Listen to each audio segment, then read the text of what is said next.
여러분 안녕하십니까? 여수 MBC 뉴스데스크입니다. 앞으로 보름 뒤면 여순 사건 피해 접수가 끝납니다. 시행령 개정 작업이 이루어지지 않아 접수가 언제쯤 개재될지 불투명한 상황인데요. 인식 개선과 홍보 활동은 지속적으로 이루어져야 한다는 목소리가 높습니다. 문영철 기자입니다. 지자체에 마련된 여순 사건 피해 신고 접수처. 한 차례 연장했던 신고 기간이 이달 말로 끝나 다음 달 1일부터는 접수를 받지 않습니다. 지금까지 들어온 여순 사건 피해 신고는 7,200여 건. 지금도 일주일에 평균 10여 건 정도가 접수되고 있습니다. 유족단체와 지자체는 신고하기를 주저하거나 접수 사실을 모르는 유족이 적지 않다며 기간 연장이 필요하다는 입장입니다. 마음을 정하지 못하셔가지고 아직 준비를 안 하신 분들도 계시고 아직 모르시고도 아마 신청 못 하신 분들도 있을 것 같아요. 하지만 여순 사건 중앙위원회는 추가 신고보다 접수된 사건을 신속하게 심사하는 게 더 중요하다는 입장. 시행령 개정을 추진했던 정치권도 이번엔 손을 놓고 있습니다. 제주 4.3 유족회 측은 4.3 사건의 경우 올해까지 8차 접수를 진행했다며 여순 사건도 유족들이 고령인 점을 고려해 접수 기간 연장이 신속하게 이루어져야 한다고 지적합니다. 또 접수가 재개될 경우에 대비해 신고 예정자를 적극적으로 발굴 관리하고 인식 개선과 홍보 활동을 지속적으로 펼쳐가는 것이 중요하다고 강조하고 있습니다. 행정에서도 유족 단체에서도 자체적으로 회의하거나 행사할 때마다 계속 홍보 활동을 지속적으로 하고 있죠. 큰 관심을 갖고 한 분이라도 누락됨이 없이 희생자를 신청받는 게. 한편 지금까지 접수된 여순 사건 피해 신고 가운데 중앙위원회 심사가 끝난 건 430여 건, 전체의 6.1%에 불과합니다. MBC 뉴스 문형철입니다. 여순 사건 진상규명 및 희생자 명예회복 실무위원회가 오늘 전라남도 동부청사에서 실무위원회를 열고 희생자 581명에 대한 심사를 마쳤습니다. 이번 심사 통과로 심의 결정건은 총 2,126건으로 늘었으며 실무위는 개인별 심사의 의견서를 작성해 중앙위원회에 희생자 유족 심의 결정을 요청할 예정입니다. 전라남도 여순 사건 지원단은 최근 사실조사 방식을 변경하고 조사원을 확충하는 등 업무 체계를 개편해 희생자 유족 결정에 속도를 내고 있다고 설명했습니다. 광양시와 LF리조트가 구봉산 관광단지 연계 사업을 위한 투자 협약을 맺었습니다. 이에 따라 두 기관은 구봉산 케이블카와 알파인 슬라이드 등 500억 원 규모의 관광시설을 2030년까지 추가 투자하기로 했습니다. 광양시는 이번 협약으로 민선 8기 핵심 공약인 구봉산 권역 종합관광지 개발이 탄력을 받을 것으로 기대하고 있습니다. 구봉산 관광단지에는 관광 숙박시설과 골프장을 비롯해 운동과 휴양시설 등이 들어서는 사업으로 앞서 LF리조트는 구봉산 관광단지에 3,700억 원을 투자하기로 했습니다. 순천만 국제정원 박람회 개최 당시 4차선 도로를 잔디길로 바꿔 박람회 성공 개최의 상징이 된 그린 아일랜드가 유지냐 복구냐를 두고 논란입니다. 박람회장 인근 마을 주민들은 교통 불편을 호소하며 그린 아일랜드를 다시 강변로로 복구해야 한다고 나섰는데요. 순천시는 전체 시민의 의견을 들어 존치 여부를 결정하겠다는 입장입니다. 유민호 기자입니다. 궂은 날씨에 농기계와 차량 수십 대가 길 위에 올라 행진합니다. 순천만 국제정원 박람회장 인근 도사동 5개 마을 주민들로 순천시가 그린 아일랜드를 원래 도로로 복구하라고 요구합니다. 마을과 도심을 잇는 중요한 길이 끊겨 단절을 불러왔고 교통 불편을 더 참을 수 없다는 겁니다. 이 도사동 주민들이 주로 쓰는 도로입니다. 그래 이것이 도로가 안 터지면은 약 한 5배, 5배 정도를 돌아야 됩니다. 왕복 4차선 도로 위에 잔디를 심어 조성한 그린 아일랜드. 자동차가 달리던 아스팔트 길이 생태 공간으로 탈바꿈하면서 순천만 국제정원 박람회의 상징이 됐습니다.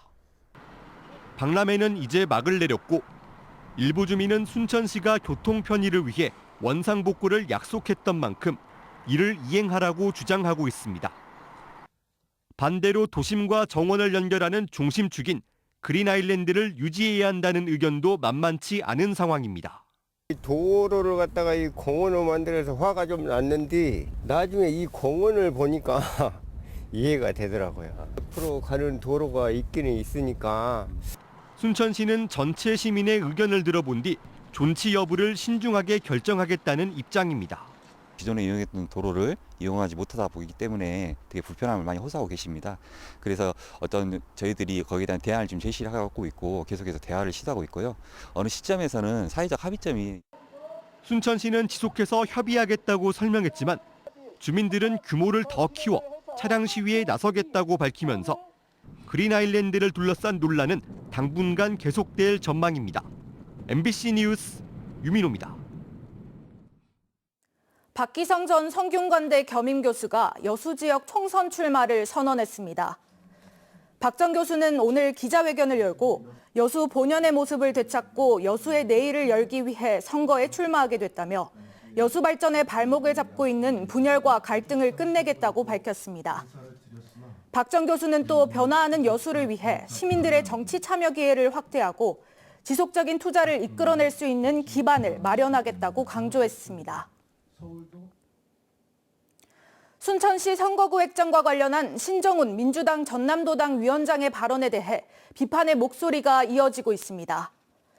진보당 이성수 예비후보는 오늘 보도자료를 통해 순천시 가불분구안이 국민의힘에 유리한 획정안이라는 신정훈 위원장의 발언은 주권 유린이라며 민주당의 당론을 분명하게 밝히고 순천 시민에게 사죄하라고 요구했습니다. 노관규 순천시장도 자신의 SNS를 통해 정치공학적 발언으로 순천 시민들에게 또 다른 굴레를 씌우고 있다며 신 위원장을 강도 높게 비판했습니다.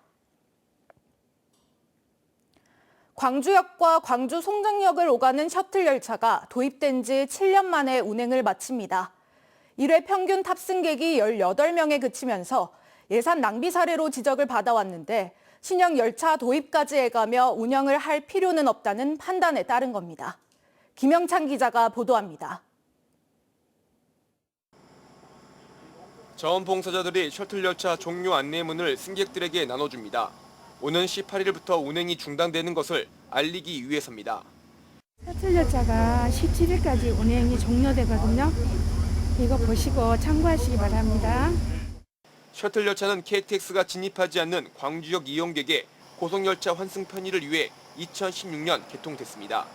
1,000원으로 광주역에서 송정역을 15분 내로 이동할 수 있는 교통수단으로 하루에 30번 운행하는데 이용객은 520명 정도였습니다. 1회 평균 이용객이 18명에 그치면서 예산 낭비 논란에 존폐 논란이 해마다 끊이질 않았습니다. 여기에 철도법에 따라 디젤 엔진의 운행이 올해까지로 마감되면서 셔틀 열차를 계속 운영하기 위해서는 신형 전동 열차를 투입해야 하는 상황이 이르자 광주시와 코레일이 셔틀 열차 운행을 중단하기로 한 겁니다. 그러니까 내구 연한도 좀 초과해서 정비를 해가지고 한 1, 2년 더 운행을 했었어요. 연장해가지고. 근데 이제 더 이상 그 코레일에서는 이 셔틀 열차의 안전성 때문에 연장이 어렵다. 셔틀 열차를 신형 전동차로 바꿔 계속 운영할 경우 최대 100억 원의 예산이 더 드는 것으로 나왔기 때문입니다. 셔틀 열차가 종료되면서 시민들의 불편은 피할 수 없게 됐습니다. 순천역까지 가는데 뭐 15분밖에 안 걸리는데 이제 버스 타고 가면은 뭐 1시간 넘게 걸리고 환승도 여러 번 해야 되고 이런 번거로움이 있으니까 그게 가장 불편해요. 코레일과 광주시는 광주역과 송정역을 오가는 대체 교통수단을 이용하면 된다는 입장입니다. 광주시는 기존 시내버스와 도시철도 1호선에 더해 현재 공사 중인 도시철도 2호선 1단계 구간 공사가 끝나는 2026년이면 광주역에서 송정역까지 전철을 이용해 이동할 수 있다고도 말했습니다. MBC 뉴스 김영창입니다. 한중일 e스포츠 대회가 오늘 여수에서 막을 올렸습니다. 올해로 3회째를 맞은 한중일 e스포츠 대회는 오늘부터 사흘 동안 여수엑스포 컨벤션 센터에서 김동현, 김성현 국가대표 등 3국의 대표 선수들이 대면 방식으로 리그 오브 레전드와 배틀그라운드 모바일 등 4개 종목에서 열전을 벌입니다. 특히 이번 대회 기간 동안 리그 오브 레전드 학교 대항전과 스타크래프트, 스트리트 파이터 대회, 국가대표 팬미팅 등 부대 행사들도 다채롭게 개최됩니다. 예고 없이 발생하는 심정지 상황에서는 빠른 응급 조치가 무엇보다도 중요합니다. 위급한 상황에 사용하면 생존율을 크게 높일 수 있는 자동 심장 충격기가 큰 도움이 되지만 소규모 체육시설 등 미비한 곳이 많아 우려가 큽니다. 안준호 기자가 취재했습니다. 한 남성이 바닥에 쓰러져 있고 다른 남성이 자동 심장 충격기 안내음에 맞춰 심폐소생술을 실시합니다. 테니스 동호인 대회에 참가한 50대 남성이 경기 도중 심정지로 쓰러진 겁니다. 다행히 휴가 중이던 현직 소방관이 신속하게 심폐소생술을 실시한 덕에 남성은 생명을 건졌습니다. 그 환자분한테 해줄 수 있는 최소한의 노력을 했던 것뿐입니다. 여러 사람들이 합심으로 해가지고 이 같은 심정지 상황의 생존율은 7.5%. 목격한 사람이 심폐소생술을 실시할 경우 2배 이상 생존율이 높아집니다. 일반인도 사용할 수 있는 자동 심장 충격기가 큰 도움이 되지만 비치된 곳이 많지 않은 실정. 사고 당시 테니스장에는 자동 심장 충격기가 없어 200m가량 떨어진 경찰서에 있던 자동 심장 충격기가 사용됐습니다. 현재 목포 시내 자동 심장 충격기가 설치된 체육시설은 5,000석 이상의 관람석을 갖춘 경기장 3곳뿐. 현행법상 의무 설치 대상이 아닌 소규모 체육시설은 비용과 관리 등의 문제로 없는 곳이 더 많습니다. 그런 곳은 법적 의무 기관이 아니더라도 상시로 필요할 거라고 생각합니다. 그래서 저희가 예산이 이제 확보되는 대로 조금씩 그런 시설에 늘려나갈 계획입니다. 국내에서 갑작스러운 심정지로 쓰러지는 사람은 연간 3만여 명. 5분 남짓의 골든타임 안에 생명을 살릴 수 있을지 여부는 일상 속 관심뿐만 아니라 지자체의 자동심장 충격기 확충 의지에도 달려 있습니다. MBC 뉴스 안준호입니다. 여수소방서가 유월드 테마파크 안에 소방관 없는 안전체험관을 운영합니다. 안전체험관은 무인 심폐소생술 체험대와 AR 소화기 체험 공간, 각종 소방 장비가 마련된 리얼리티 존으로 구성됐습니다. 여수소방서는 내년 4월까지 소방관 없는 안전체험관을 운영할 계획입니다. 계속해서 희망 2024 나눔 캠페인에 성금 보내주신 분들입니다. 롯데케미칼 첨단 소재 여수 맘편한 어린이집 36만 원, 순천시 나간면 교촌마을 주민 일동 28만 원, 해룡면 해창마을 주민 일동 16만 원, 여수시 주삼동 개원 장곡마을 주민 일동 15만 원, 순천시 해룡면 노월마을 주민 일동 15만 원, 순천시 나간면 구기마을 주민 일동 13만 원, 외서면 도신마을 주민 일동 12만 원, 고흥군 동일면 자율방범대 10만 원, 순천시 월등면 화지마을 주민 일동 10만 원, 상동마을 주민 일동 10만 원, 순천시 월등면 장선마을 주민 일동 10만 원, 여수시 율촌면 삼산마을 주민 일동 10만 원, 여수 타이거즈 회원 일동 10만 원, 순천시 외서면 금성마을 주민 일동 10만 원, 나간면 신정마을 주민 일동 8만 원, 순천시 월등면 육평마을 주민 일동 8만 원, 화정마을 주민 일동 6만 5천 원, 여수시 문수동 김도현 5만 원, 순천시 외서면 농소마을 주민 일동 5만 원, 월등면 장척마을 주민 일동 5만 원, 순천시 해룡면 가장마을 주민 일동 5만 원. 성금을 보내주신 분들께 감사드립니다. 희망 2024 나눔 캠페인은 1월 말까지 접수합니다.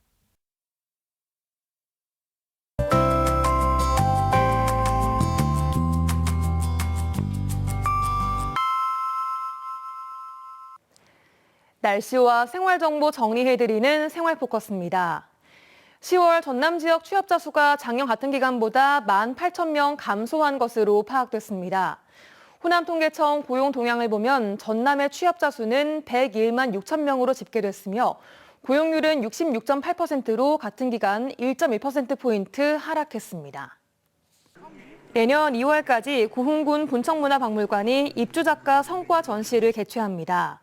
올해 전시는 운대리 분청사기를 다채롭게 해석한 윤준호, 박정민 작가의 작품을 만날 수 있습니다. 순천 저정동 마을조합이 운영하는 저전 나눔터 펍이 이번 주 내일까지 문을 엽니다. 저전 나눔터 펍에서는 남도 전통술과 요일에 따라 달라지는 요리를 맛볼 수 있습니다. 오늘 종일 흐리고 비가 내렸습니다. 낮 기온은 광양 지역이 18도까지 오르며 포근했는데요. 주말인 내일부터는 강력한 한파가 몰려오겠습니다. 전남 동부 지역도 하루 종일 3에서 5도 사이 머무르며 오늘보다 15도 가까이 기온이 곤두박질 치겠고요. 일요일에는 더 추워집니다. 영하 5도로 출발해 한낮 기온 영상 2도로 강추위가 예상됩니다. 이번 주말에는 바람까지 강하게 불어 더 춥게 느껴지겠습니다. 주말 내내 비는 오다 그치다를 반복하겠는데요.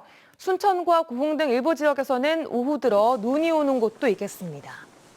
주말까지 전남 동부권 예상 적설량은 1에서 5cm, 예상 강수량은 5에서 10mm입니다.